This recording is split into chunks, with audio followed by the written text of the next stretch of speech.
seorang yang datang di zaman Umar radhiyallahu anhu. Orang ini teman-teman sekalian, kebetulan Umar lagi duduk. Umar bin Khattab ini suka duduk selesai antara sholat dengan sholat, kayak duhur ke asar, asar ke maghrib. Umar sering duduk di rumah, di masjid, terus dengerin keluhan-keluhan orang. Ada yang punya cerita, sampein gitu kan. Ada yang salah, dia tegur gitu. Satu waktu Umar lagi duduk antara duhur sama asar di masjid, ada masuk orang dalam masjid Nabi SAW, kembar, persis sama pakaiannya, model pakaiannya, cara jalannya, postur tubuhnya, warna kulitnya, paras wajahnya, sama persis, kembar. Tapi kembarnya ini agak unik, sampai Umar bilang, Subhanallah, Maha Suci Allah, saya belum pernah melihat ada orang kembar seunik ini. Artinya tidak ada beda sama sekali, semuanya sama. Kata Umar, saya ingin bicara sama orang ini. Maka ada satu orang sahabat Umar mengatakan, saya panggil Amirul Mukminin. Dipanggillah, datanglah dua orang itu. Yang satu depan, yang satu belakang.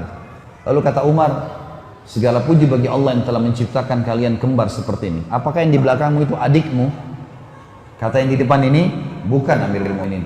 Ini anak saya, anaknya. Umar bilang, Subhanallah, lebih luar biasa lagi bagaimana Allah menciptakan anakmu persis seperti kamu. Tidak ada bedanya, kayak pinang dibelah dua kalau gitu. Sama persis. Kata orang itu, ya Amir Mu'minin, kalau anda dengar cerita lahirnya anak ini, anda lebih kagum dengan Allah.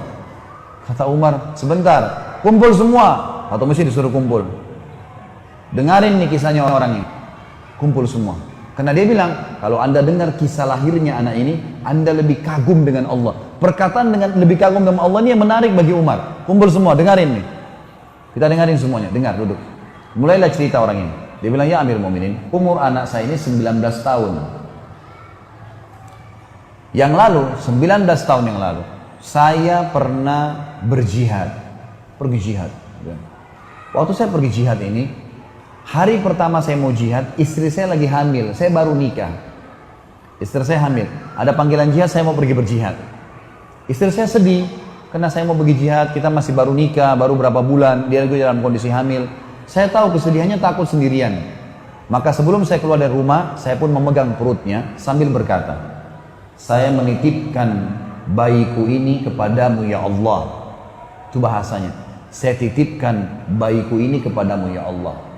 Lalu dia bilang, orang ini bilang, saya bilang sama istri saya, tenanglah, Allah akan menjaganya. Istri saya pun pasrah, saya pun pergi jihad.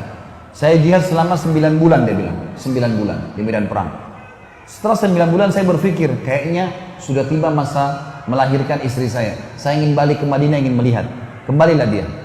Dia dari kota pindah ke kota jihad. Dia kembali. Waktu dia kembali teman-teman sekalian, dari peperangan itu, dia bilang, Mun, saya tiba, lalu saya ke rumah saya, nggak ada istri saya. Saya datang ke rumah kerabat saya tanya, kata mereka, istrimu baru meninggal kemarin. Baru meninggal kemarin. Kata dia, bagaimana ceritanya? Sempat melahirkan? Nggak sempat. Meninggal, biasa. Tidak ada sakit, tidak ada apa, meninggal. Baiklah. Dia bilang, kalau begitu, saya besok akan kembali ke medan perang, medan jihad lagi. Malam ini saya tidur di rumah saya. Tapi bisa nggak tunjukin di mana kuburan istri saya di Baqi, di kuburan Madinah? Kata mereka, baiklah. Kebetulan sepupu-sepupunya ada beberapa orang. Ikut. Jalanlah sama-sama ke Baqi. Pas tiba di Baqi, ada fenomena yang dia lihat agak unik menurut dia. Jadi di atas kuburan istrinya itu seperti ada debu, dan seperti kalau kuburan baru ditutup masih ada debunya. Kuburan lain kan tidak ada begitu, cuma kuburan istrinya saja. Lalu dia bilang, ada apa kok? Kuburan istri saya kapan kalian kubur? Kemarin atau baru sekarang? Kata mereka, dari kemarin. Kok seperti baru dikubur, masih ada pasir-pasir, masih ada debu-debu. Apa ada yang gali kuburan istri? Dia bilang, enggak. Dari kemarin, kata sepupu-sepupunya, dari kemarin semenjak kami kubur istri kamu, begini keadaan kuburannya. Bahkan kalau dari jauh, kelihatan sekali debu itu. Dari luar kuburan Baqi kelihatan sekali. Orang bisa tahu kayak seakan-akan kuburan baru ditutup. Padahal ini dari kemarin. Kata suaminya, demi Allah saya tahu istri saya solehah. Gak mungkin ini tanda keburukan. Pasti tanda kebaikan. Karena istri saya sangat baik. Patuh dengan saya, jaga ibadahnya dengan Allah, gak mungkin. Ayo kita gali. Digali sama dia.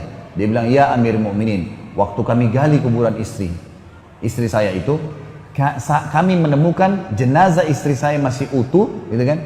Dan anak ini, ditunjuk anaknya, lagi ada di bawah rahim istri saya, lahir, menangis bayi ini. Saya pun menggendongnya dan saya dan seluruh sepupu saya ini mendengar suara, "Hai fulan, ambillah anakmu yang kau titipkan pada Allah." Dan kami demi Allah tidak tahu dari mana suara itu.